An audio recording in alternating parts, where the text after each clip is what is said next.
a plan for Bayelsa State. Actually, it's in a document which we're calling the Bayelsa Integrated Development Strategy, which we want to unfold in the state. Many times people ask me questions relating to the politics of Bayelsa State, and we've had to have all kinds of discussions regarding that. But I think we're at the point now where the discussion concerning Bayelsa State has to become focused more on what the real issues of development are. And this is why I have come up with a document which sets out the 5 pillars for development in Bayelsa State, which are jobs creation, education, healthcare, infrastructure, and the environment. And those are things which we feel, with the kinds of resources which Bayelsa State receives, will go a very long way to transforming the state and making it to become the pace setter for development in Nigeria. Would this be a false attempt at politics? I would say no, because if you're aware, in Bayelsa State in 2010, we're all preparing for elections in April 2011. That was when elections were slated for. But because of the fact that there was a decision of the Federal High Court, which was later affirmed by the Court of Appeal, Bayelsa State and 4 other states had an extension taking elections in the state to 2012. Bayelsa, Adamawa, Kogi, Cross River State, and Sokoto State. So we're one of those states who had prepared for elections in April 2011, but we couldn't hold elections because of this court decision. And so we are now faced with elections in February next year.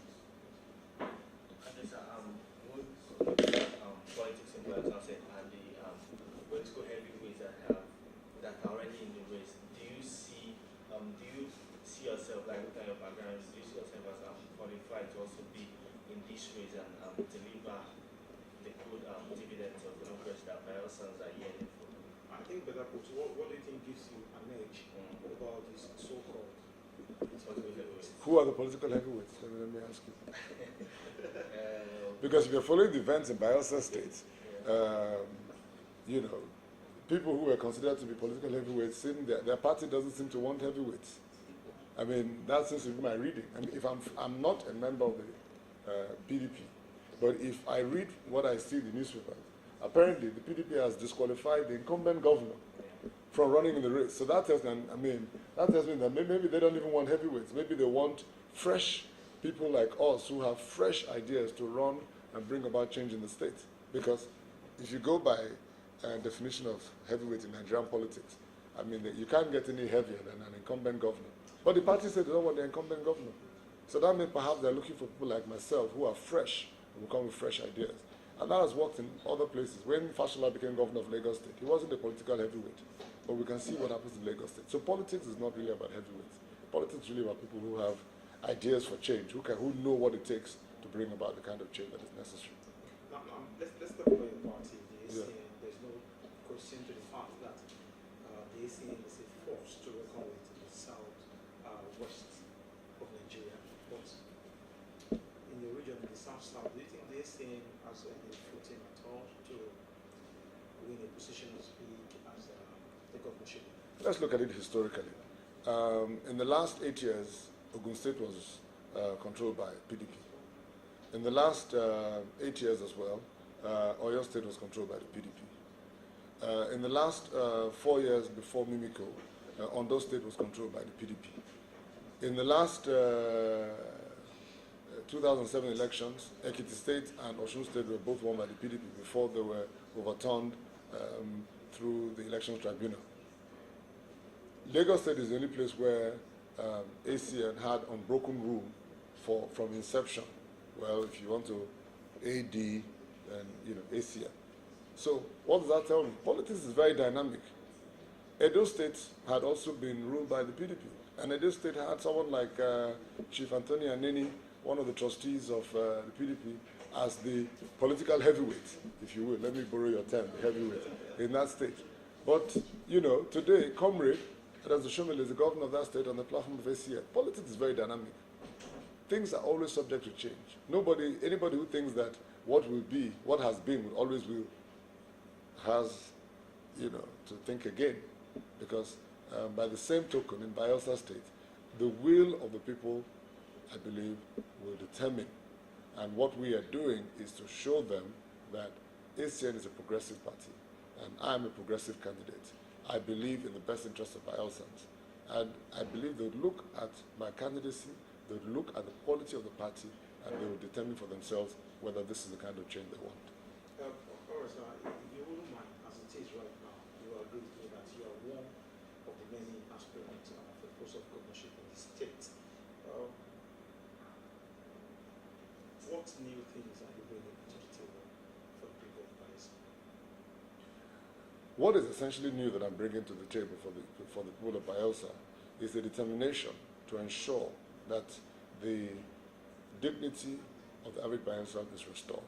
Bayelsa is a state where we have experienced poor leadership, and as a result we've had poor people in the midst of plenty.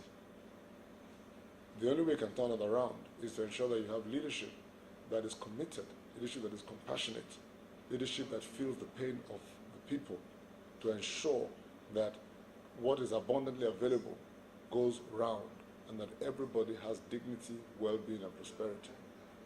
Are there any plans to fight poverty in Bayelsa? Because Well, the very clear plans. We have what I call the Bayelsa Integrated Development Strategy, and it rests on 5 pillars. One of these pillars is the pillar of jobs creation, jobs and what I call jobs and wealth creation, that we would, by setting up microfinance institutions, we're going to set up one for each local government area. It is going to be unique to the local government area. It's going to be looking at the unique opportunities that reside in each local government area, and through that to help those who reside in each of these local government areas to have access to finance for small and medium scale industries. How are we going to finance it? One of the ways we're going to finance it is, of course, through providing seed capital from government. Second way we're going to finance it is to ensure that every Bayelsan, no matter where they are, will send money, will encourage them to send money to the microfinance institution that is located in their particular local government area. So that way, if a Bayelsan is in Atlanta, in America, for instance, he knows that there is a microfinance institution in his local government area that is meeting the needs of his own people in that particular area. So he will be focused on, ensuring that his money gets there, because it will be for the benefit of his people. That's one major area. That's one major way we want to deal with issues of poverty in the state. Because why are the people poor? It's because we haven't created an enabling environment. There isn't access to capital to grow their businesses. That's why they're poor. Now, you're Lagos-based. How close are you to the people? Not Lagos-based. I have economic interest in Lagos. I've been a lawyer for over 20 years. We have offices in Lagos, Abuja, and Port Harcourt. Okay, and so I am Bayelsa-based. I've been Bayelsa-based since 2010, particularly because of the upcoming my entry into politics. Of course, I have still very major links in Lagos, which is why, because I was around, I felt we should have this interactive session. Now, lastly for me, sir, the issue of resource control. Bayelsa is one of the oil-producing states in Nigeria.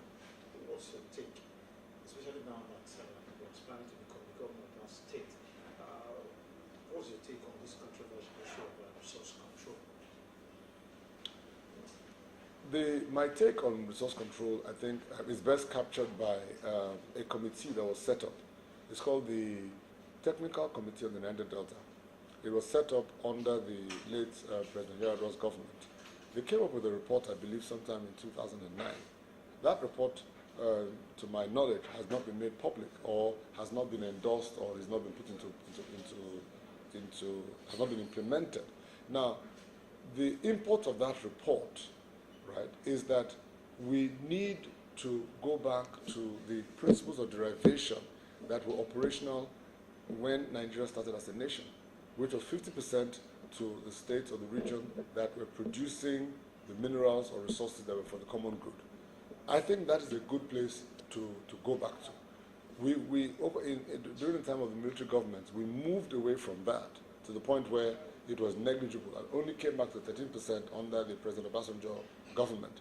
But the ideal position, which had held prior to this time, was 50%. And I think that's a good place to go back to. And that has been captured by the report of this committee. It's a good read. The committee was headed by a gentleman called Ledom Miti, who recently is the president of the Movement for the Survival of Ogoni People.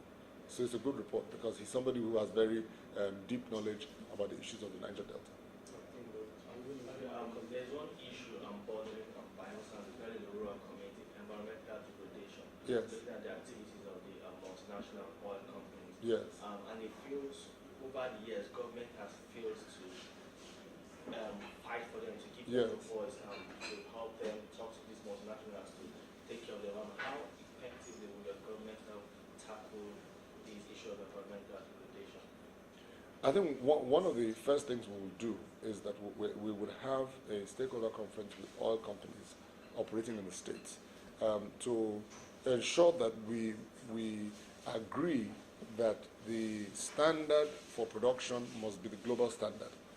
What obtains globally everywhere in terms of environmental protection must also operate in Bayelsa State, and I think by extension all of Nigeria. This is something we're going to insist on.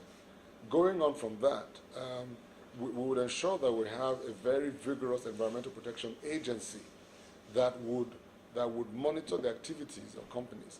It would be something which we would do in partnership with the companies, because even the companies themselves and the community, so there'll be the community input, government input, and company input to ensure that we practice best.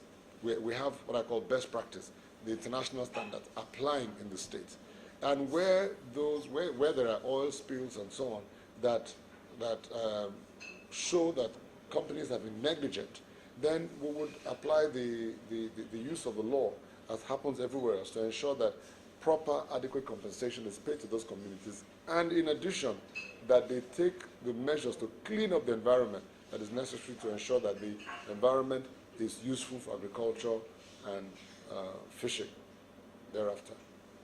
Professor, Thank you very much. best of luck. Thank you. Thank you. Thank you for coming.